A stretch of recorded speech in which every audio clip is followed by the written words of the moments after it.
पुढील वर्षी होत असलेली उत्तर प्रदेश विधानसभेची निवडणूक ही लोकसभेची सेमीफायनल समजली जाते. सर्वाधिक लोकसभेच्या जागा असणाऱ्या विधानसभेमध्ये भाजप पुन्हा सत्ता मिळवणार का याची चर्चा सुरू आहे. जर पुन्हा भाजपने ते सत्ता मिळवली तर 2029ची लोकसभा निवडणूक त्यांना सोपी जाईल अशी चर्चा आहे. मात्र एका सर्व्हेनं भाजपचं टेन्शन वाढवले. उत्तर प्रदेश विधानसभेच्या पार्श्वभूमीवर वोट बँक हे कोणाला किती टक्के मतं मिळाली याचा सर्वे केला. या सर्वेच्या आकड्यांमध्ये भाजप पुढे दिसत असलं तरी त्यांच्यामध्ये आणि समाजवादी पक्षामध्ये फार मोठं अंतर नाही. या सर्वेनुसार भाजप आणि त्यांच्या मित्रपक्षांना मिळून तब्बल 41.8% मतं मिळत आहेत.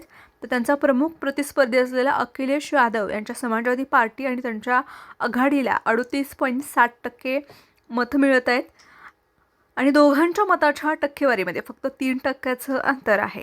बहुजन समाजवादी पक्षाला मागील 10 ते 15 वर्षापासून दमदार कामगिरी करता आली नाही आणि या सर्वेमध्ये देखील त्यांना फारसा असा प्रतिसाद मिळत नसल्याचे दिसते.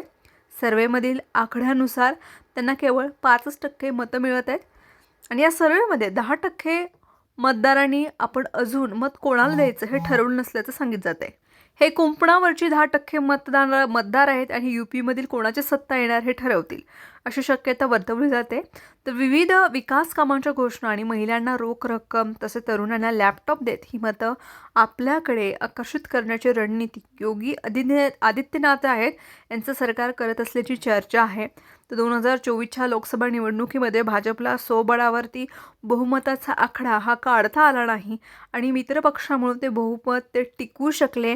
लोकसभेला उत्तर प्रदेशमध्ये झालेल्या पिछाहाटमुळं त्यांना स्वबळावरती मत आहे ते मिळालं नाही. त्यात जर विधानसभेला त्यांची पिछाहाट झाली तर 2029चे लोकसभेला त्यांना फटका बसेल अशी शक्यता वर्तवली जाते.